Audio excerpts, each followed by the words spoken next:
The U.S. provides almost $4 billion in annual military aid to Israel, in large part due to how the Israel lobby has meddled in American elections. Here in California, AIPAC and other pro-Israel PACs have decided to spend millions in an effort to get politicians elected. And this election season is no different. Over the course of his congressional campaigns, Representative Jimmy Gomez of California District 34 has allegedly received an estimated $2.5 million in pro-Israel lobby money. This makes his seat incredibly important, which is why I wanted to talk to his opponent, progressive candidate Angela Gonzales-Torres, to understand her position on this issue.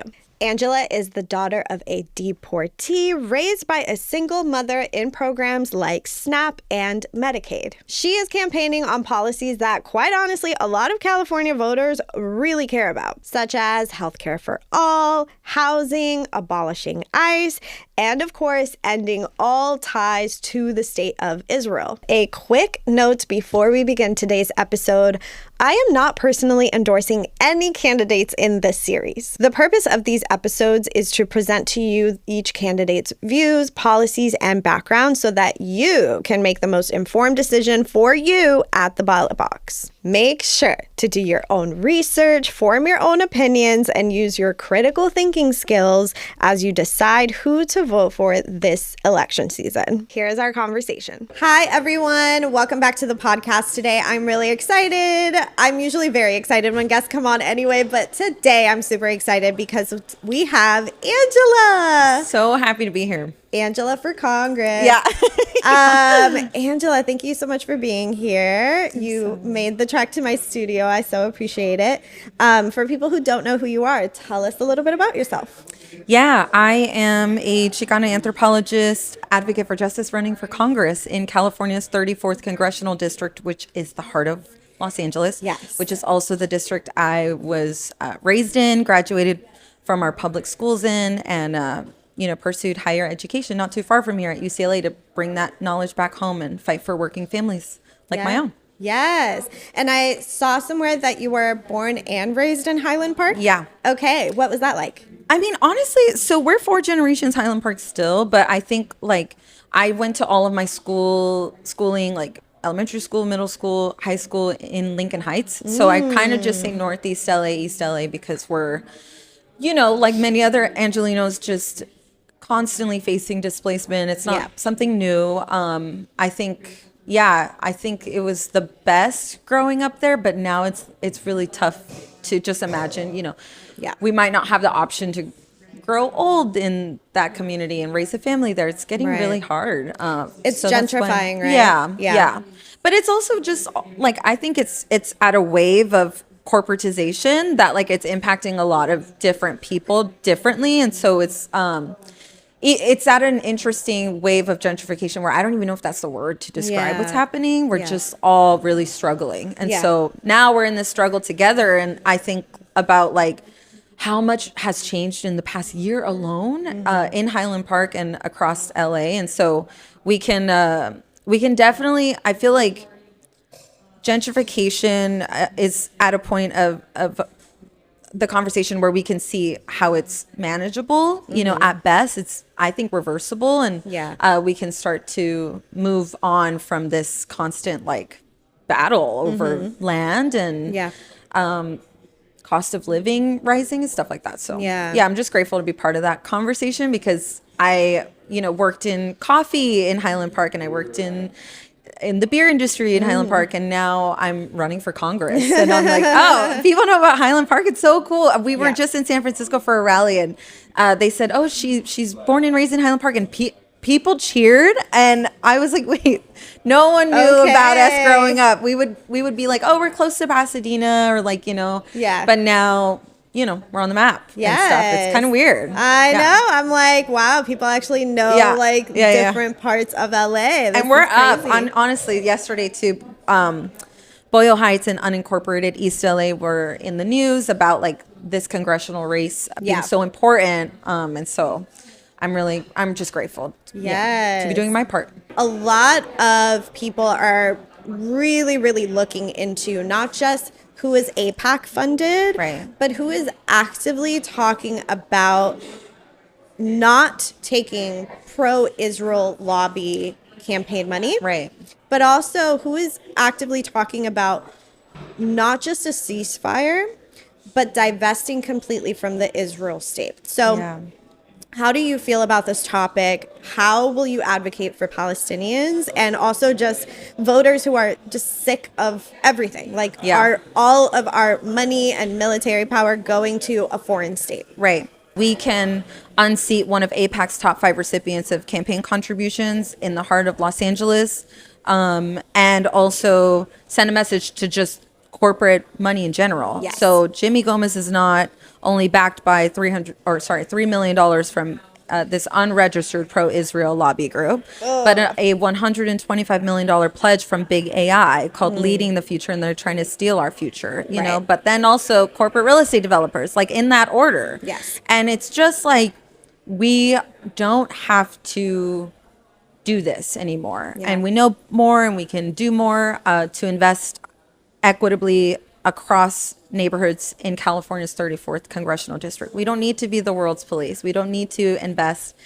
in, you know, a foreign entity and bombs. And I feel very passionately about it because honestly, it's just also like common sense. I feel like it's just like common sense to just not want to see or be complicit in genocide. But I think my Chicana identity and being born in East LA, which the East LA blowouts and the Chicano movement was born out of protesting the unfair draft of Black and brown individuals to fight the Vietnam War. Yes. And in Vietnam, they call it the DC War. You know, they knew the majority of Americans didn't want that. And some of my earliest memory, like my mom is here today, like she took us to protest to resist the Iraq and Afghanistan invasions because it just was the right thing to do. It wasn't political back then or now, right? Like, I was proud to be part of the UCLA encampment, and that's really where I got to immerse myself in the Palestinian community. I don't think we had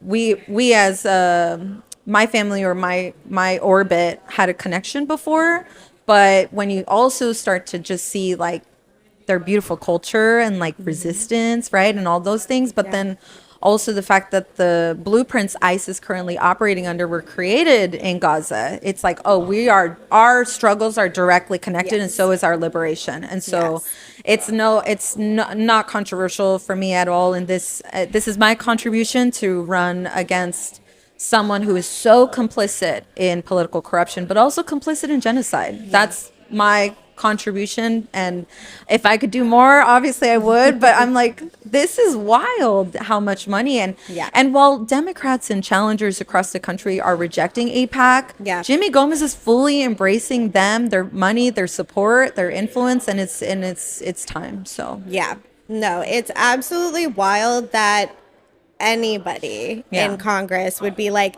it's a commitment to be like, I don't really care about how our bombs are actually like tearing families apart and, you know, murdering entire generations of families. Like, I'm going to keep taking this money and it is what it is. Like, that is absolutely crazy. That should be disqualifying in and of itself. And also, a lot of people, myself included, have made the connection that a lot of these AI companies are training on Israeli intelligence. The surveillance is wild. That they actively use to continue their apartheid state and apartheid policies.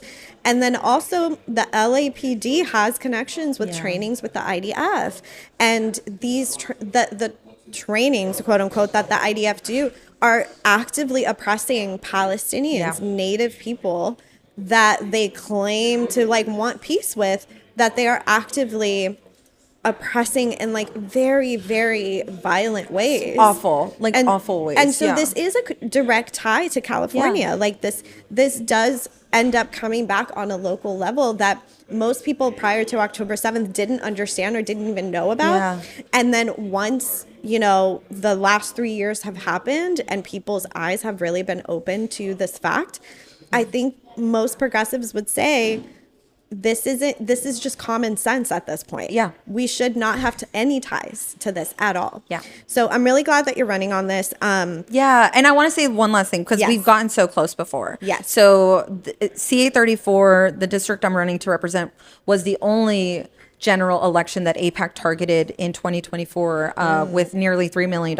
And I think the candidate then had like 500K total. You know what I mean? But we had people power, and we came 44.4%. And that's close. Now people are talking about it, and I'm Yes. so glad I'm more informed myself about AIPAC and other lobbies, right? Because now they're changing their names. Oh, yeah. We're tracking all of it. They know they're unpopular, and so now they're starting to change their strategy You and can stuff. run, you can't hide. And so we have an incredible coalition of multi-generational, multicultural endorsements from, like, if not now, Los Angeles and California's Working Families Party or Family Party, Lucha Action, you know, because I think this is a really big issue for a lot of people, and we're all coming together to, it feels almost like, take on this like massive like establishment and money, but people power is how we fight back. And so, yeah, 100%. I'm really grateful to have all of their support. 100%. Okay, so before you go, I have a rapid fire that I've been doing with people. Oh my gosh. I know. I didn't watch this part. So this is really going to be. I know. It is. Okay, so I say it's rapid fire because it's like yes or no. Okay, good. But if you do want to explain one of them, feel free. Okay. Okay? Okay, so here we go. Are you ready? Yeah. I'm so hungry too, so let's make it quick. Okay. Defund the police. Yeah. Abolish ICE. Yeah. Healthcare for all. Yeah. Taxing the rich. Yeah. Free Palestine. Yeah. And this one's personal to me. An independent Puerto Rico. Oh my God. I love you for asking that. Yes, let's do it. Hey. And why stop there? You know? Yes. We got to talk about Sudan. We got to talk about 100%. So Haiti. Yeah. I mean, I love that. The United States has 5 active colonies, not just Puerto Rico. Like there's so many. So yeah, free them all. Free them all. Yeah. And let's free ourselves. So we can.